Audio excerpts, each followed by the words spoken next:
Today I'll be sharing the project I've been working on with Dr. Panek in the Journalism and Creative Media Department, titled Applying Topic Modeling Strategies in Short-Form Video Research.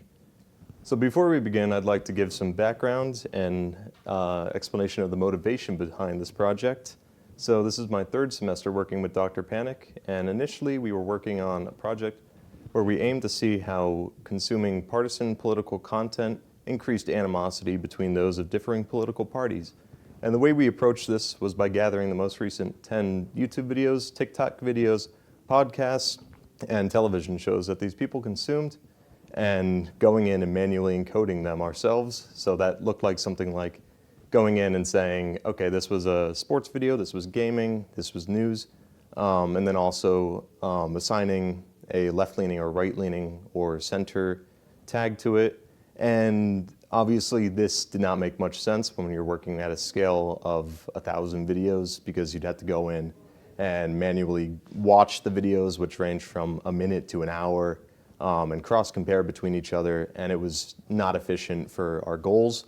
So that led us to topic modeling, which is a way that we could automate the process of determining what this video is about and also the sentiment inside of it. So the project goals were, can we automatically identify coherent topics at scale? So input, say, 300 YouTube URLs and have an output of a coherent topic like this is Israel, war, Gaza, something like that, where you can just look and immediately derive meaning from it. And how does sentiment vary over time and across topics?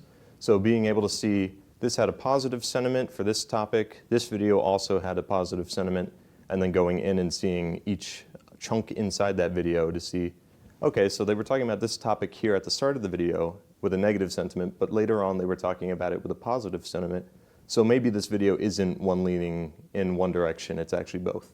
And then what interactive visualizations best support our research? And that was more open-ended on just determining what tools or what we actually wanted to do with the output of this.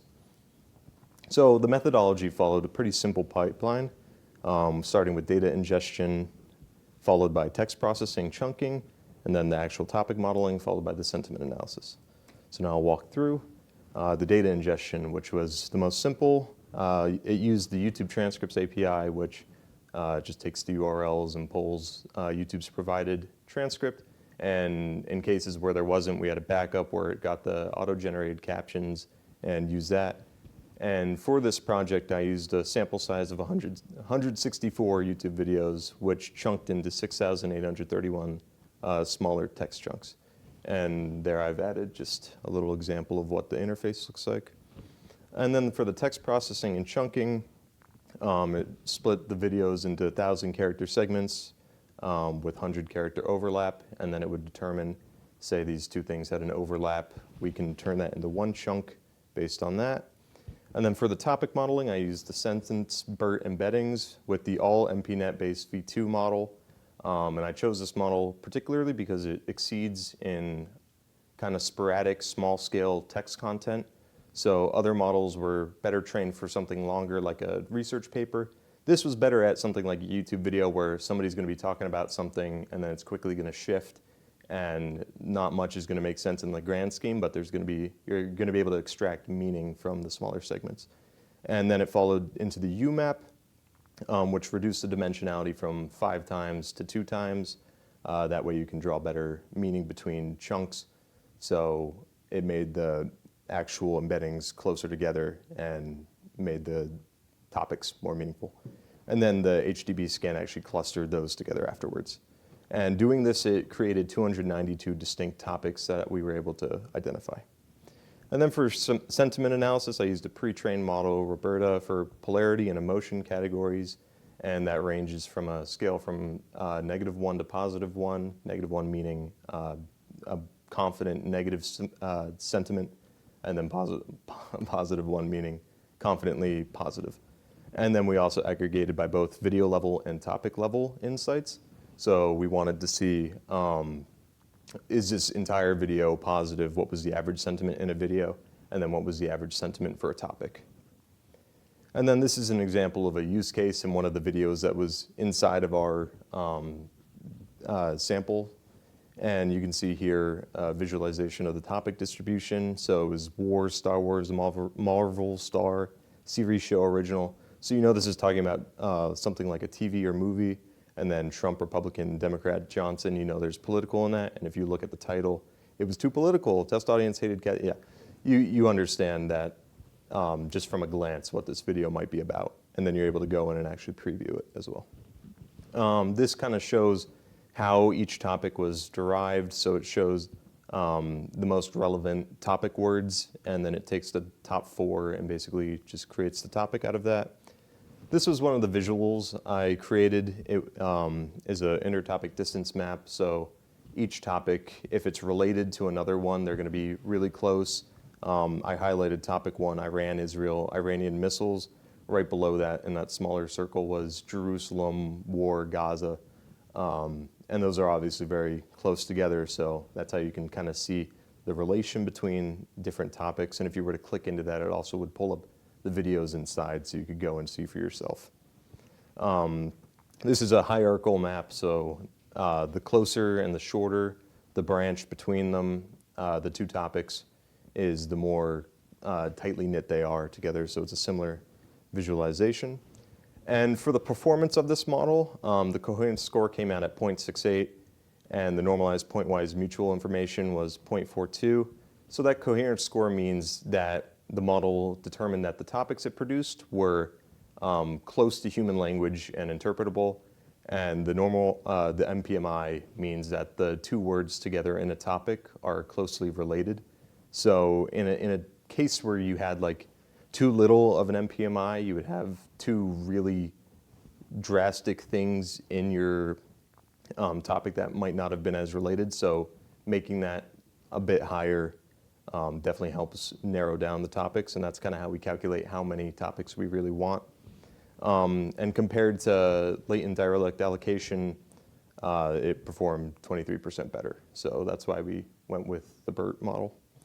So for the future of this project, we're looking to implement more tools that we can use with this model, like a timeline feature. So each chunk is taking place in a separate point in this video. We want to be able to click in and see that specific point in the video and have it take you to that timestamp so you can actually watch the content in that video and make sure it matches. And then also we want to include TikTok transcripts, as this only works with YouTube right now. So later on we want to open that up to more data. All right, do we have any questions? So a slide or 2 ago, you mentioned LDA and NMF, and there's latent semantic indexing, there's singular value decomposition, there's even like k-means kinds of approaches for clustering and topic modeling. Can you say again why is UMAP the strongest kind of technology or approach for that? Yeah, so for our specific use case with the smaller, like kind of sporadic video topics, we wanted to focus on these models because it's better at, like on a smaller scale, being able to coordinate between this topic is jumping around like this with the way YouTube cuts so fast compared to something like an article or like a newspaper that just reads like more flowing. I found online that using a model like this performs just better in that kind of use case. What are some limitations you've encountered with this tool?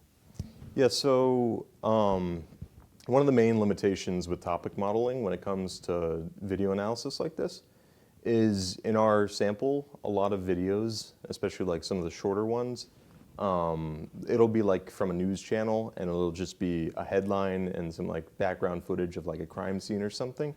And this can't really interpret what that is if there's no talking or anything going on in that. So we would need a different tool for a case like that. So that kind of makes some of the data in our data kind of not like useful when we're using this method. So how can researchers actually use these topic outputs? Yeah, so for the previous method or project we were working on, where we were looking how partisan content was increasing animosity, I was saying how we had to go in and manually like find this is a right-leaning video. We're going to be able to draw conclusions based on like we see Trump with a negative sentiment score as the topic. And that would help us be more easily able to like pinpoint what kind of videos these people are watching based on the topics. When you do this kind of analysis, I assume you have to buy like the premium edition of YouTube, or else you have these commercials coming in and out. Was that the case, or That was not the case. Okay, because I was wondering, like, if you had. So I'm always annoyed when one of these commercials jump in there, and could the commercial content itself throw off your analysis? No, that doesn't affect it at all. Because it's just pulling the embedded like transcript. It doesn't actually have to go and watch it. When we were doing this manually, I had YouTube Premium, so I didn't run into that either. Cool. All right, well, that concludes our talks for today. For day one, make sure you tune in tomorrow at 12:30, and thank you for watching.